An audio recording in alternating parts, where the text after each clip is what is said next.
ಎಲ್ರಿಗೂ ನಮಸ್ಕಾರ. ನಾನು ಇವತ್ತಿನ ವಿಡಿಯೋದಲ್ಲಿ ಪನ್ನೀರಿಂದ ಫ್ರೈಡ್ ರೈಸ್ ಮಾಡೋದು ತೋರಿಸ್ತಾ ಇದ್ದೀನಿ. ಪನ್ನೀರ್ ಯೂಸ್ ಮಾಡಿಕೊಂಡು ಮತ್ತು ಸಿಜ್ವಾನ ಫ್ರೈಡ್ ರೈಸ್ ಯಾವ ಥರ ಮಾಡೋದು ಅಂತ ನೋಡ್ಕೊಂಬರೋಣ.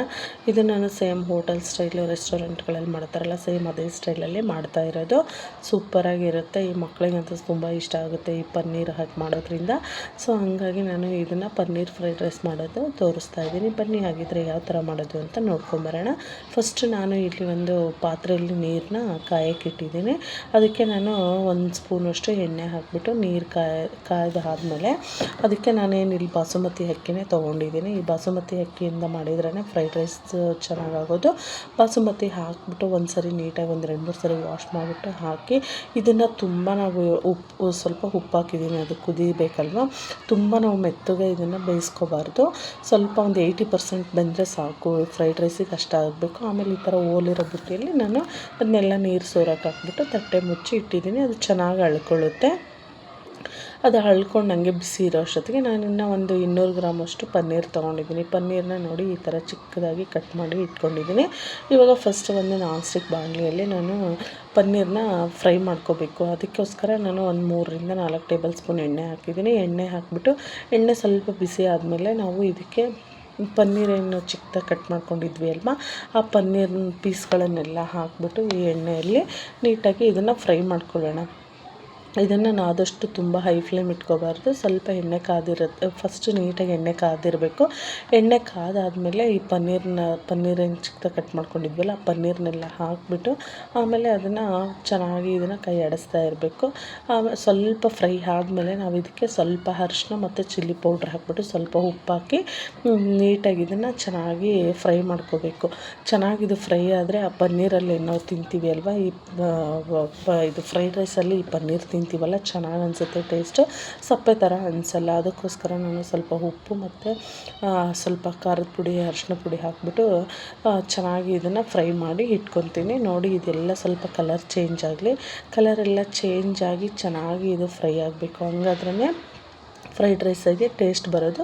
ಎಲ್ಲದನ್ನು ಈ ಥರ ಫ್ರೈ ಆದಮೇಲೆ ಒಂದು ತಟ್ಟೆಯಲ್ಲಿ ತೆಗೆದಿಟ್ಕೊಂಡಿನಿ. ಅದೇ ಬಾಣಲಿಗೆ ನಾವೀಗ ಮತ್ತೆ ಇನ್ನೊಂದು ಸ್ಪೂನು ಎಣ್ಣೆ ಹಾಕಿಬಿಟ್ಟು ಒಗ್ಗರಣೆ ರೆಡಿ ಮಾಡ್ಕೊಳ್ಳೋಣ. ಇದಕ್ಕೆ ನೋಡಿ ಎಣ್ಣೆನೂ ಸ್ವಲ್ಪ ಚೆನ್ನಾಗಿ ಬಿಸಿ ಆಗ್ತಾ ಇದೆ ಅಲ್ವಾ. ಇದಕ್ಕೆ ನಾನು ಬೆಳ್ಳುಳ್ಳಿನ ಚಿಕ್ಕದಾಗಿ ಕಟ್ ಮಾಡಿ ಇಟ್ಕೊಂಡಿದ್ದೆ. ಶುಂಠಿ ಮತ್ತು ಬೆಳ್ಳುಳ್ಳಿನೂ ಚಿಕ್ಕದಾಗಿ ಕಟ್ ಮಾಡಿ ಇಟ್ಕೊಂಡು ಆಮೇಲೆ ಮೆಣಸಿನ್ಕಾಯಿ ಖಾರಕ್ಕೆ ಒಂದು 3-4 ಹಸಿಮೆಣ್ಸಿನ್ಕಾಯಿನೂ ಉದ್ದುದ್ದಕ್ಕೆ ಕಟ್ ಮಾಡಿ ಹಾಕ್ಕೊಂಡಿದ್ದೀನಿ. ಆಮೇಲೆ ಸ್ವಲ್ಪನೇ ನಾನು ಸ್ಪ್ರಿಂಗ್ ಆನಿಯನ್ ಹಾಕ್ಕೊಂಡು ಆಮೇಲೆ ಈರುಳ್ಳಿನೂ ಅಷ್ಟೇ ಉದ್ದುದ್ದ ಕಟ್ ಮಾಡ್ಕೋಬೇಕು. ಈ ಫ್ರೈಡ್ ರೈಸಿಗೆಲ್ಲ ತರಕಾರಿಗಳು ಉದ್ದ ಇದ್ರೇ ಚೆನ್ನಾಗಿ ಅನಿಸುತ್ತೆ. ಆವಾಗ ಈರುಳ್ಳಿ ಹಾಕಿಬಿಟ್ಟು ಆಮೇಲೆ ಕ್ಯಾರೆಟು ಬೀನ್ಸು ಆಮೇಲೆ ನೋಡಿ ಕ್ಯಾರೆಟು ಬೀನ್ಸೂ ಅಷ್ಟೇ ಎಲ್ಲ ತೆಳ್ಳಗೆ ಈ ಥರ ಕಟ್ ಮಾಡಿ ಇಟ್ಕೊಂಡಿದ್ದೀನಿ. ಫ್ರೈಡ್ ರೈಸಲ್ಲಿ ಈ ಥರ ಇದ್ರೇ ಚೆನ್ನಾಗಿ ಅನಿಸುತ್ತೆ. ಆಮೇಲೆ ಇದು ಎಲೆಕೋಸು ಕ್ಯಾಬೇಜ್ ಏನು ಇರುತ್ತಲ್ಲ ಅದನ್ನು ಅಷ್ಟೇ ತೆಳ್ಳಗೆ ಉದ್ದಕ್ಕೆ ಕಟ್ ಮಾಡಿ ಇಟ್ಕೊಂಡಿದ್ದೆ. ಎಲ್ಲದನ್ನು ಹಾಕಿಬಿಟ್ಟು ಇದನ್ನು ನಾವು ತುಂಬ ಫ್ರೈ ಮಾಡ್ಕೋಬಾರ್ದು. ಇದನ್ನು ಹಾಫ್ ಫ್ರೈ ಆದರೆ ಸಾಕು. ತರಕಾರಿ ತುಂಬ ಫ್ರೈ ಆದ್ರೂ ಟೇಸ್ಟ್ ಚೆನ್ನಾಗಿರಲ್ಲ ಈ ಫ್ರೈಡ್ ರೈಸಲ್ಲಿ. ಹಾಫ್ ಬಾಯ್ಲ್ಡ್ ಆದರೆ ಸಾಕು. ಇದು ಒಗ್ಗರಣೆಯಲ್ಲೇ ಚೆನ್ನಾಗಿ ಈ ಥರ ಮಿಕ್ಸ್ ಮಾಡ್ಕೊಳ್ಳೋಣ. ನೀಟಾಗೆಲ್ಲ ಒಂದು ಹಾಫ್ ಬೆಂದಾದಮೇಲೆ ಇದಕ್ಕೆ ಸ್ವಲ್ಪ ಉಪ್ಪು ಹಾಕ್ಕೊಳ್ಳೋಣ ರುಚಿಗೆ. ಅದು ಬೇಗ ಇದಾಗುತ್ತೆ ಅಂತ ಹಾಫ್ ಬೆಂದಾದಮೇಲೆ ಉಪ್ಪು ಹಾಕ್ಬಿಟ್ಟು ಆಮೇಲೆ ಕ್ಯಾಪ್ಸಿಕಮ್ ಹಾಕಬೇಕು. ಕ್ಯಾಪ್ಸಿಕಮ್ ಮೊದಲೇ ಆಗಿಬಿಟ್ರೆ ಅದು ಬೇಗ ಸಾಫ್ಟಾಗಿ ಹೋಗ್ಬಿಡುತ್ತೆ. ಅದಕ್ಕೋಸ್ಕರ ನಾನು ಲಾಸ್ಟಲ್ಲಿ ಕ್ಯಾಪ್ಸಿಕಮ್ ಹಾಕ್ತಾಯಿದ್ದೀನಿ. ಆಮೇಲೆ ಕ್ಯಾಪ್ಸಿಕಮ್ ಹಾಕಿ 1 ನಿಮಿಷ ಫ್ರೈ ಆದಮೇಲೆ ನಾನು ಶಿಜ್ವಾನ ಫ್ರೈಡ್ ರೈಸ್ದು ಪೌಡ್ರ್ ಸಿಗುತ್ತೆ. ಆ ಶಿಜ್ವಾನ ಫ್ರೈಡ್ ರೈಸ್ದು ಪೌಡ್ರ್ ಹಾಕಿಬಿಟ್ಟು ನಾನು ಚೆನ್ನಾಗೆಲ್ಲ ಅದು ಒಗ್ಗರಣೆಯಲ್ಲೇ ಅದು ಎಣ್ಣೆ ಅಂಶ ಎಲ್ಲ ಅಂದರೆ ಎಣ್ಣೆಯಲ್ಲೇ ಫ್ರೈ ಆಗಬೇಕು. ಅದು ಹಸಿ ವಾಸನೆ ಹೋಗೋವರೆಗೂ ನೀಟಾಗಿ ಫ್ರೈ ಮಾಡ್ಕೊಳ್ಳೋಣ. ಫ್ರೈ ಮಾಡಿಕೊಂಡು ಅದು ಒಗ್ಗರಣೆ ಪ್ರಿಪೇರ್ ಆಯ್ತಲ್ವ. ಇವಾಗ ಕಬ್ಬಿಣದ ಬಾಣಲಿ ತೊಗೋಬೇಕು. ನಾವು ಏನೇ ಒಂದು ಫ್ರೈಡ್ ರೈಸ್ ಮಾಡಿದ್ರೂ ಕಬ್ಬಿಣದ ಬಾಣಲಿಯಲ್ಲಿ ಮಾಡಿದ್ರೇ ಅದರ ಟೇಸ್ಟ್ ಸೂಪರಾಗಿ ಬರೋದು.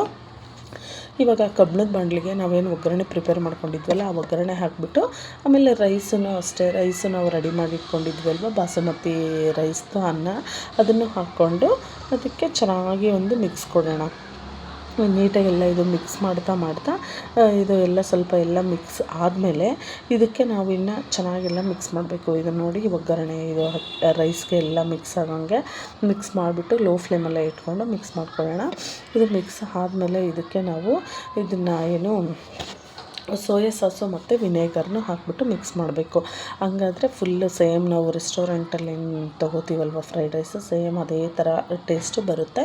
ನಾನು ಲಾಸ್ಟ್ ಟೈಮ್ ಒಂದು ರೆಸ್ಟೋರೆಂಟ್ ಸ್ಟೈಲಲ್ಲೇ ಫ್ರೈಡ್ ರೈಸ್ ತೋರಿಸಿರೋದು, ಅದಕ್ಕೆ ನಾನು ಪೆಪ್ಪರ್ ಪೌಡ್ರು ಅದನ್ನು ಹಾಕ್ಬಿಟ್ಟು ತೋರಿಸಿದ್ದೆ. ಈ ಸರಿ ನಾನು ಸಿಜ್ವಾನ ಫ್ರೈಡ್ ರೈಸ್ ಮಾಡ್ತಾಯಿರೋದು.